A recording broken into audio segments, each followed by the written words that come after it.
اور تو میں چاہوں گا کہ یہ جو نرس جنہوں نے اپنی جان کھوئی، میں چاہتا ہوں کہ وہ ان کی فیملی جو ہے وہ گورنمنٹ سے رابطہ کرے، اور ہو سکتا ہے کہ ان کو یہ ملے بھی.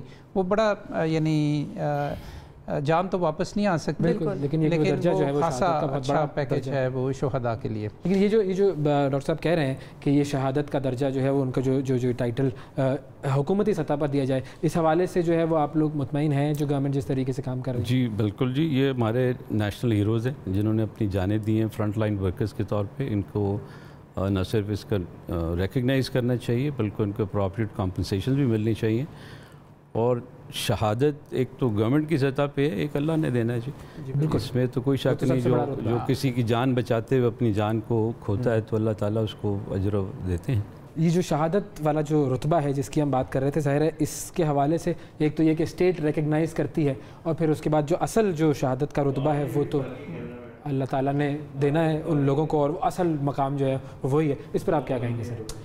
میں اس میں یہ عرض کرنا چاہ رہا تھا، جس طرح پہلے بات ہو رہی تھی کہ پاکستان میں الحمدللہ ایک تو کیسز اس طرح نہیں ہوئے جس طرح دوسری جگہوں پہ ہوئے یورپ اور امریکہ کے اندر. اسی طرح جو ہمارے ہیلتھ ورکرز ہیں، فرنٹ لائن ہیلتھ ورکرز، جو پاکستان میں جس کو سکسیس کہا جا رہا ہے، اس کامیابی کا سہرا جو ہے وہ تو اصل میں تو فرنٹ لائن ہیلتھ ورکرز کے ساتھ بنتا ہے. ٹھیک ہے جی. اچھا، وہ اپنی جان کا رسک لے کے، یہ کوئی چھوٹی بات نہیں ہے، وہ اپنی جان کا رسک لے کے انہوں نے یہ نگہداشت کی ہے مریضوں کی. اور اس میں بھی پاکستان میں الحمدللہ جو انفیکشن ریٹ رہا ہے وہ 3% سے زیادہ کا نہیں ہے پاکستان میں. اس 3% کی آپ کو سمجھ تب آئے گی جب میں آپ کو یہ بتاؤں کہ اٹلی اور اسپین میں یہ 10 اور 11% تک رہا ہے. Doctors, nurses, paramedics themselves getting infected.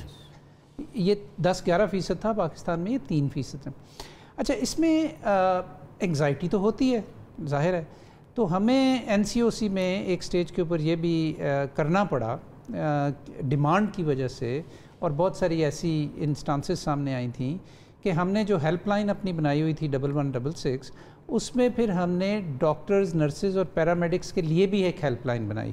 اچھا، کہ وہ خود بھی رابطہ کر سکے. ان کی اگر کوئی انگزائٹیز ہیں، ان کی اگر کوئی ان کو سائیکولوجیکل سپورٹ چاہیے، یا ان کے کوئی کویسچنز ہیں، یا ان کی کوئی ضروریات ہیں جو پوری نہیں ہو رہی، تو NCOC کے ذریعے ہم ان کو بھی پورا. آپ کو یاد ہوگا کہ شروع کے ہفتوں میں یہ بہت بڑی ڈیمانڈ تھی ہمارے ہیلتھ پروفیشنلز کی، خاص طور پہ جو ICUs میں ہیں، کہ ان کو جی پرسنل پروٹیکشن ایکوپمنٹ نہیں مل رہا، جو کہ آہستہ آہستہ ختم ہو گئی. وہ ختم اس لیے ہوئی کہ ہم نے پھر ایک بڑا خصوصی انتظام کیا ان ہسپتالوں میں. براہ راست وفاق سے ہم نے ان کی نیڈز کے مطابق PPEs بھیجنا شروع کیے، اور ان کے باقاعدہ ایک وہ بڑا زبردست سسٹم تھا جس کی وجہ سے وہ ختم ہو گیا. لیکن اس کے ساتھ ساتھ پھر ہمیں یہ احساس ہوا کہ وہ PPEs ٹھیک نہیں پہن رہے، تو اس کے لیے پھر ہم نے ایک ٹریننگ پروگرام شروع کیا. لیکن ایک چیز میں جس کا ذکر رہ جاتا ہے اس معاملے میں، وہ یہ ہے کہ دیکھیں جی، جب آپ کا اپنا بیٹا یا بیٹی ینگ ڈاکٹر یا نرس یا پیرامیڈک جب صبح ہسپتال جاتا ہے اور وہ کووڈ کے پیشنٹس کو ٹریٹ کر رہا ہے، تو اس فیملی کی بھی ایک انگزائٹی ہوتی ہے. بالکل. اور اس خاندان کی جو اپنے ینگ ڈاکٹر کو بھیج رہے ہیں، ان کو پتہ ہے کہ اس کو انفیکشن بھی ہو سکتی ہے، یہ جان لیوا بھی ہو سکتا ہے. اس کے باوجود وہ بھاگے نہیں، انہوں نے چھٹیاں نہیں لے لیں، وہ نوکریاں نہیں چھوڑ دی انہوں نے، وہ جاتے رہے. حیدر صاحب، آپ کی فیملی کا کیا اس پہ وہ تھا رسپانس؟ کیونکہ ظاہر ہے یہ سارا جو معاملہ تھا ان کے اندر بھی انزائٹی تو ہوگی. جی بالکل جی. اور ڈیل کیسے کیا آپ نے؟ جی ہر پیشنٹ جس کو ہم دیکھتے ہیں اس کو اپنی دل میں بھی انگزائٹی ہوتی ہے کہ مجھے اس سے نہ لگ جائے. نیکسٹ ڈے اگر مجھے کوئی ہلکا سا گلے میں سور تھروٹ ہو یا کوئی، تو مجھے ڈر ہوتا ہے کہ یار یہ کرونا نہ ہو. فیملیز نے بڑا سپورٹ کیا جی، ایٹ لیسٹ میری وائف اور بچوں نے ہمیں سپورٹ بھی کیا، اور وہ پوچھتے بھی تھے کہ آپ کے وارڈ میں کیا حالات ہیں، آپ سارا کچھ. تو فیملی ساتھ ہوتی ہیں تو ڈاکٹر کام کرتا ہے جی. اگر آپ کی فیملی پیچھے نہیں ہے اور وہ گھبرائے ہوئے ہیں انگزائٹی میں، تو ڈاکٹر کینٹ ورک. اچھا، بہت سے لوگوں کو یہ بھی نہیں پتا کہ کووڈ پیشنٹ کی اس کووڈ سے نجات کا جو جرنی ہے وہ کیسی ہوتی ہے. مطلب آپ نے پہلے ٹیسٹ کرایا، تو یہ ٹیسٹ کرانے سے لے کر پازیٹیو آپ آئے، اور پھر اس کے بعد اگر آپ کی طبیعت زیادہ خراب ہوتی ہے اور ہسپتال میں آتے ہیں، تو وہاں سے لے کے اس کے ڈسچارج ہونے تک، ہسپتال سے گھر جانے تک، وہ ذرا جرنی بھی ایکسپلین کیجئے کہ وہ کیا کیا اس کے ساتھ. اس میں یہ بھی بلکہ اگر بتا دیں کہ ڈاکٹرز کے لیے اس میں کہاں کہاں پر خطرہ ہوتا ہے، تو اور ذرا بات زیادہ. جی ہمارا بھی لرننگ پروسیس رہا جی، رائٹ فرام ڈے ون ہم نے بھی اس سے لرن کیا کہ کیسے ہے. لیکن سب سے پہلے پیشنٹ آتا ہے وہ کرونا جو فلٹر کلینک ہوتا ہے وہاں پہ یا ایمرجنسی میں پریزنٹ کرتا ہے یا جی پی کو پریزنٹ کرتا ہے، تو اس وقت تو نہیں پتہ تھی، جسٹ کم وہ گلا خراب ہے جی، مجھے تھوڑا زکام ہو رہا ہے، بخار ہے، دردیں ہو رہی ہیں. تو اس وقت جو بھی اس کو فیس کر رہا ہے ہی از دا موسٹ ولنریبل پرسن، سب سے زیادہ اس کو خطرہ ہوتا ہے کیونکہ اسے بھی نہیں پتہ کہ یہ کیا پتہ نہیں.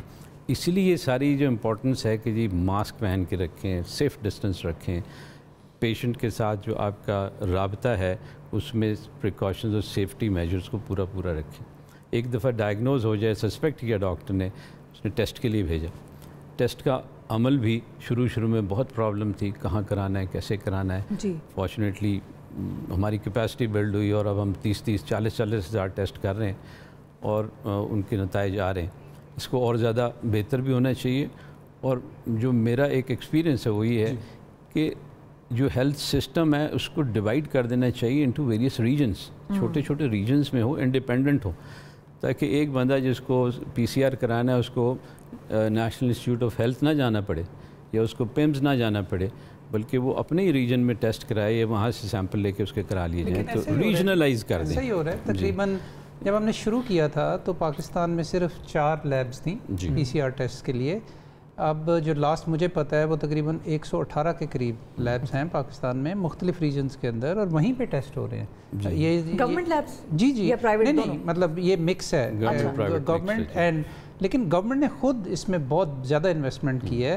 اور ایسا نہیں ہے کہ اس وقت پاکستان میں کسی کو ٹیسٹ کروانے کے لیے اسلام آباد آنا پڑے، کیونکہ پاکستان کے تقریباً ہر ڈویژن کے اندر اب یہ ٹیسٹ ہونا ممکن ہے. اچھا، جو سائیکولوجیکل جو بات آپ کر رہے تھے کہ ڈاکٹرز کے اندر بھی ایک سائیکولوجیکل ایشو ڈیولپ ہو جاتا ہے اور ان کے لیے پھر ہیلپ لائن بھی بنائی گئی، تو ایسا کتنا ہوتا ہے کہ ڈاکٹرز کو بھی یہ ایشوز جو ہیں وہ ان کے اعصاب پر سوار ہونا شروع ہو جائیں اور پھر اس طرح کی ہیلپ لائنز جو ہیں وہ کتنی کرامت ثابت ہوتی ہیں؟ جی ڈیفینیٹلی جی، ڈاکٹر انسان ہے اور اس کی بھی ولنریبلٹیز ہیں، ہوتا ہے. اور ایسے ڈاکٹرز کو جن کو زیادہ ان کے کام کاج میں فرق پڑ رہا ہے تو ان کو پھر ہم ہیلپ کرتے ہیں، ایک سینئر لیول پہ بھی اپنے جونیئرز کے ساتھ بیٹھ کے ڈسکس کرتے ہیں، اور جس کو ضرورت ہوتی ہے اس کو ہم اپنے سائیکیاٹرسٹ جو ہمارے کلیگز ہیں ان کے پاس بھیجتے ہیں، اور اس کے اچھے نتائج نکلتے ہیں. اور ان کی کانسٹنٹ انوالومنٹ رہتی ہے کہ جی ان کا خیال کیا جائے. Not just doctors, nurses, paramedical staff, جو سینیٹری ورکر ہے، وہ سب سے زیادہ ولنریبل سینیٹری ورکر ہے جس نے صفائی کر دی. تو ان سب کو دھیان رکھنا ہوتا ہے، ان کا خیال کرنا ہوتا ہے. اس پورے پروسیس میں اگر ہم کہیں کہ ڈاکٹرز کے لیے اور جو ہیلتھ کیئر اسٹاف ہے ان کے لیے سب سے بڑا چیلنج کیا تھا؟ سب سے بڑا چیلنج تو یہ ہے کہ میرا مریض جو ہے وہ ٹھیک ہو جائے اور میں بھی محفوظ رہوں، دونوں طرف سے. اور اس کے لیے جو انیشیلی پرابلمز ہوئی، لیکن الحمدللہ آہستہ آہستہ بڑا ایک مربوط قسم کا نظام بنا ٹاپ سے لے کے باٹم تک، اور یہ سلسلہ اچھا چلا جس کی وجہ سے الحمدللہ اللہ تعالیٰ نے ہمیں کامیابی دی. ہم اپنے پڑوسی ملک کے مقابلے میں الحمدللہ پاکستان پہ اللہ تعالیٰ نے بہت کرم کیا. اچھا ڈاکٹر صاحب، کیا وہ بھی چیلنج اس کو بھی ہم تصور کریں گے کہ جو نان کووڈ النیسز تھیں، دیگر جو بیماریاں تھیں جن کے لیے مریضوں نے آنا تھا ہسپتال ٹیسٹ کرانے ہیں جو بھی ہے، لیکن یا تو ہسپتالوں میں وہ کہتے ہیں نا پیشنٹس کم آئیں، اگر بہت ارجنسی نہیں ہے تو نہ آئیں، وہ بھی کیا کوئی چیلنج تھا؟ جی بالکل وہ بھی چیلنج تھا. لیکن اس سے پہلے ایک اور بڑا چیلنج ہے اس کا میں ذکر کرنا چاہتا ہوں، اور وہ یہ ہے کہ اس پورے ایپیسوڈ میں پاکستان کے اندر ہمیں یہ بھی پتہ لگا اور یہ چیز کھل کے سامنے آئی کہ پاکستان کے اندر انٹینسو کیئر یونٹس یا انتہائی نگہداشت کے جو یونٹس ہیں پاکستان کے اندر، ان کی کس قدر کمی ہے. آپ کو یاد ہے کہ ہم نے بڑی تیزی سے پھر بیڈز بڑھائے تھے پروونسز کے اندر وغیرہ وغیرہ. ایک جو فگر ہے وہ میں آپ کو بتانا چاہتا ہوں کہ پاکستان میں جو انٹینسو کیئر یونٹ یا کرٹیکل کیئر کے جو اسپیشلسٹس ہیں پورے پاکستان، مطلب پاکستان دنیا کا چھٹا بڑا ملک ہے، 50 سے ان کی تعداد کم ہے پاکستان کے اندر، 50 سے لیس ہیں کرٹیکل کیئر کے جو جنہوں نے پراپر اسپیشلائزیشن کی ہوئی ہے. تو ایک ہمیں بہت بڑا جو چیلنج آیا نا وہ یہ تھا کہ عملہ جو ہے ٹرینڈ عملہ انٹینسو کیئر کے لیے پاکستان میں اس کی شدید کمی، اور اسی لیے پھر ہم نے اگین کوئی تقریباً 5000 لوگوں کے لیے ایک ٹریننگ کا پروگرام شروع کیا. وہ ظاہر ہے کہ اس طرح کی ڈیٹیل ٹریننگ تو نہیں تھی, لیکن 7-8 دنوں کے لیے, ہاں, تاکہ اس کا وہ, تو یہ ایک بہت بڑا چیلنج تھا. اچھا, آپ کا جو وہ تھا وہ ہے کہ اسینشیل ہیلتھ سروسز کی کنٹینیوٹی جو ہے جی کسی آؤٹ بریک کے دوران آپ نے رکھنی ہے, کیسے رکھنی ہے, اور اس میں کیا کیا. پاکستان میں چونکہ او پی ڈیز بند کر دی گئی تھی ہسپتالوں کے اندر, ایمرجنسیز کھلی رہیں, جی ایمرجنسیز کھلی رہیں, لیکن او پی ڈیز بند ہو گئیں جہاں پہ. اچھا, اس کی وجہ سے مریض بہت متاثر ہوئے, اور خاص طور پہ جو کرونک کنڈیشنز ہیں, یعنی کہ جو لمبی دیر تک جو مطلب ذیابیطس ہے, شوگر یا بلڈ پریشر ہے, یا دل کے مختلف دوسرے جو عارضے ہیں, ان میں جو مبتلا لوگ ہیں, ان کو چونکہ ریگولرلی آنا ہوتا ہے ہاسپٹل, اپنی دوائی لینی ہوتی ہے, اپنا معائنہ کروانا ہوتا ہے, وہ لوگ بڑا متاثر ہوئے ہیں اس میں. اور اب اس چیز کی ضرورت ہے کہ آئندہ کے لیے ہم کوئی ایسا لاحہ عمل اختیار کریں کہ جس میں جب اگر کوئی ایپیڈیمک خدا نخواستہ ہو تو آپ نے اسینشیل ہیلتھ کیئر کو جاری و ساری کس طرح رکھنا ہے اپنے ہسپتالوں کے اندر. اچھا, اسی چیلنجز کی ہی بات کو اگر حضرت صاحب کنٹینیو کریں کہ کیا یہ ایک ڈاکٹر کے لیے چیلنج نہیں ہوتا ہے کہ اس کے پاس وہ سیفٹی ایکوپمنٹ نہیں ہے, یا وہ آئی سی یوز نہیں ہیں, یا وہ وینٹیلیٹرز نہیں ہیں. یہ چیلنجز ایک ڈاکٹر کے لیے as a working professional doctor اس کے لیے کتنا بڑا رول ادا کرتے ہیں؟ دیکھیے جی, یہ چیلنجز ہوتے ہیں, اور یہ کووڈ سے اور کرونا سے پہلے بھی ہم فیس کرتے آئے ہیں. ایکوپمنٹ نہیں ہے, دوائی نہیں ہے, ہاسپٹلس میں سپلائز کا پرابلم ہے. ہم نے تو ان اینی کیس جو ہمارے پاس اویلیبل ریسورسز ہیں ان کو بیسٹ پاسبل یوز کرنا ہے, اور اپنے سینئر سے اور قومی سطح پر ہم نے مطالبہ کرنا ہے جی ہمارے یہ چیزیں دی جائیں, لوکل لیول پہ بھی اور نیشنل لیول پہ بھی. تو یہ چیلنجز صرف کرونا سے ریلیٹڈ نہیں ہے, اس سے پہلے بھی ہمارا صحت کا نظام جو ہے نا جی, انفارچونیٹلی بہت اس پہ کم انویسٹمنٹ کی گئی ہے, بہت زیادہ انویسٹمنٹ کی ضرورت ہے. اور میں جس طرح عرض کر رہا تھا کہ اس کرونا میں ہم نے سیکھا ہے کہ ہمارا بڑا, جس طرح کیوبا میں پرابلم نہیں ہوئی, کوریاز میں, سنگاپور میں پرابلم نہیں ہوئی, کہ ان کا بڑا ہیلتھ سسٹم بڑا اچھا تھا. نیوزی لینڈ میں آپ دیکھیں, education and a good health system, یہ 2 پلرز ہیں.